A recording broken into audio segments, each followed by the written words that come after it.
Salut à toi, bienvenue sur MyWay Finance. Aujourd'hui dans cette vidéo, je vais te parler des stablecoins parce que ceux-ci jouent une importance majeure dans ta gestion de portefeuille de crypto-monnaies et dans ta future gestion de portefeuille d'actifs financiers. C'est parti.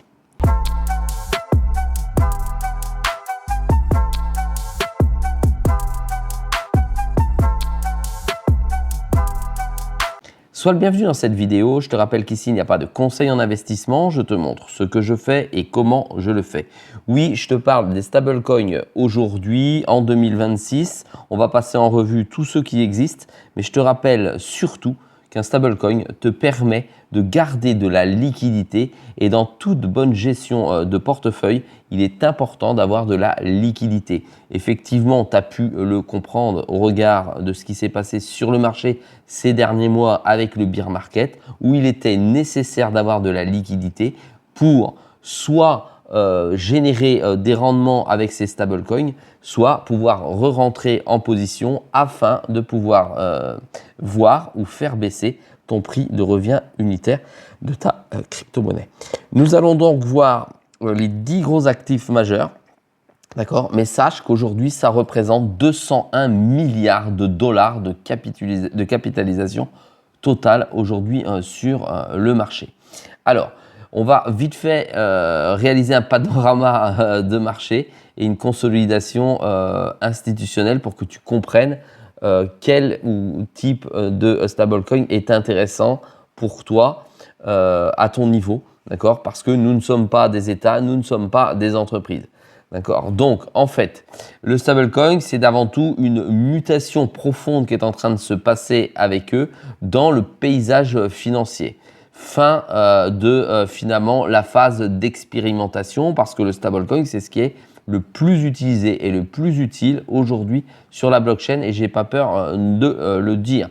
En gros, on arrive vers une clarté réglementaire accrue avec des nouveaux standards de conformité qui ont été mis en place et qui sont votés actuellement avec le Clarity Act, notamment aux États-Unis et également en Europe avec l'euro C, en sachant qu'en Europe, il y a beaucoup de stablecoins qui ne sont pas, ou on va te dire plutôt, plus autorisés parce que pas suffisamment régulés ou régulables ou transparents.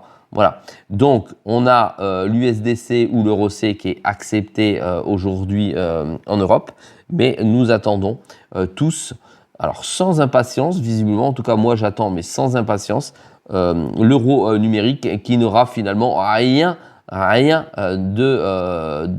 peux pas dire de transparent parce qu'il sera tellement transparent qu'on verra la couleur de notre caleçon lorsqu'on en aura sur notre compte, mais qui ne sera en rien une crypto-monnaie en tant que telle. Voilà, donc en gros, les stablecoins, il y a une entrée massive des géants du paiement qui arrivent pour les utiliser. Nous avons PayPal qui a son propre stablecoin, nous avons Ripple avec, tu vas le voir, le RLUSD, on va en parler, et nous avons tous les autres acteurs majeurs qui existent aujourd'hui, notamment avec des stablecoins plutôt en dollars qu'autre chose. D'ailleurs, mets-moi en commentaire si ça t'intéresse que je te fasse une vidéo pour d'autres stablecoins adossés à d'autres monnaies fiat que simplement l'euro ou simplement le dollar. Je ferai mes recherches pour toi. Allez, les leaders systémiques, d'accord, c'est ce que j'ai appelé le duopole de la liquidité mondiale. D'un côté, nous avons, je vais mettre ma petite flèche, d'un côté, nous avons l'USDT, d'accord, qui est le pivot du trading mondial. Toutes les plateformes, les exchanges centralisés et décentralisés, eh bien, permettent de trader avec de l'USDT, où il y a pour 138 milliards de dollars. D'accord, c'est une crypto qui est plutôt solide. Voilà, je lui mets une note de 70% et si tu en as, tu peux la holder sans aucun problème. Voilà, tu as une dominance sur le réseau Tron, tu as une adoption massive dans les pays à forte inflation et c'est une réserve qui a été auditée en bons du trésor US. Et ils en ont à 85% des bons du trésor US, d'accord? C'est adossé à 85%. Et base d'utilisateurs qui est inébranlable parce que c'est utilisé par tout le monde, sauf maintenant les plateformes européennes. Voilà. Ensuite, tu as l'USDC qui est un standard plutôt institutionnel, d'accord? C'est Ripple qui est derrière. Ripple, c'est Coinbase si tu préfères. C'est la même chose, d'accord? Et là, ça pèse 48 milliards de dollars. Là, lui, je lui mets une note de 88 sur 100 parce que là, il vaut mieux en avoir, à mon avis, parce que c'est effectivement le stablecoin en dollars qui est reconnu, ou en tout cas accepté en Europe par excellence. C'est une conformité totale avec le Clarity Act qui est aux États-Unis et en France aujourd'hui, en Europe également. L'actif de réglementation privilégié par les banques, c'est l'USDC et non pas l'USDT. C'est le leader du protocole DeFi institutionnel. Voilà. Et il y a une transparence réglementaire qui est maximale sur ce type de stablecoin. Ensuite, nous avons le DAI et l'USDE. D'accord, ce sont deux visions opposées de la stabilité, des stablecoins décentralisés. Le DAI qui est piloté par Sky, c'est MakerDAO avec 5 milliards de dollars. Je lui donne une note de 75%. C'est à avoir en portefeuille parce qu'il est complètement décentralisé. C'est un des piliers de la DeFi, d'accord, et il est surcollatéralisé. Collatéralisé, ça veut dire que on a effectivement d'autres actifs qui permettent de sécuriser sa valeur. Et ça intègre des actifs réels en RWA. Je te rappelle que les RWA, ce sont des jetons, d'accord, qui représentent la valeur d'actifs réels.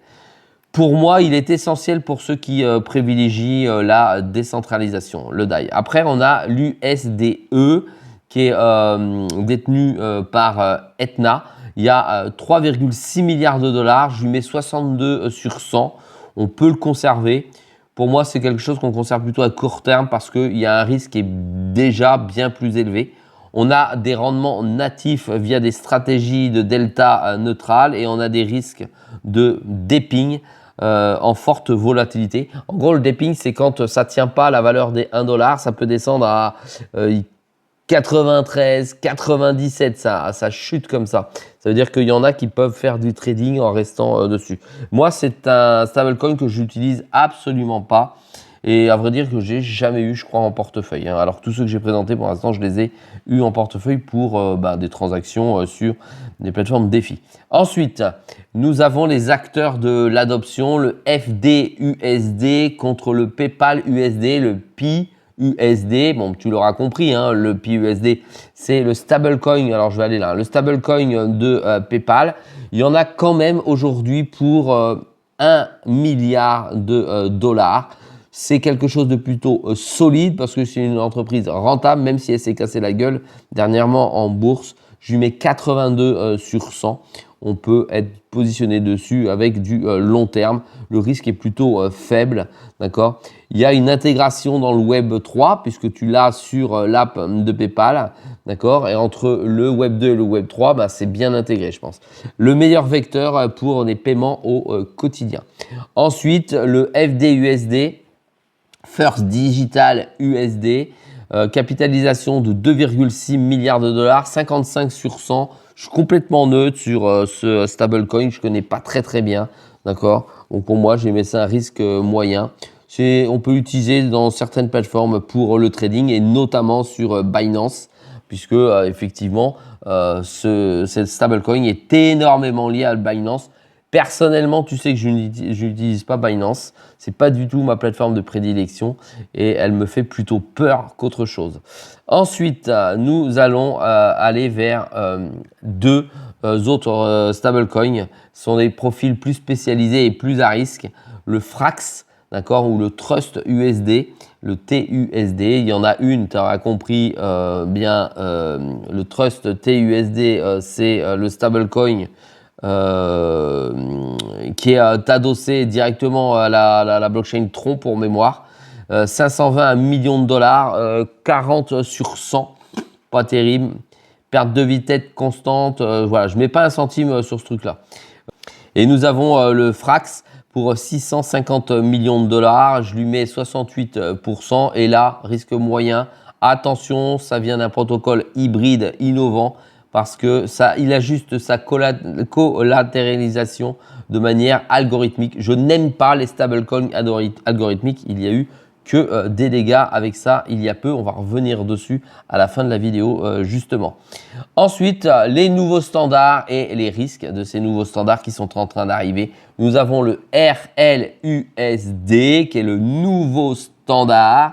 D'accord, c'est le stablecoin de Ripple qui va être donc adossé à la totalité du projet, qui aura son mot à dire très clairement dans tout le processus XRP Ledger. Donc pour moi les risques sont faibles. Alors il y en a qui vont crier au scandale, hein, d'accord. Aujourd'hui ça pèse 410 millions de dollars de capitalisation, mais ça c'est un stablecoin qui est plutôt pour les institutions.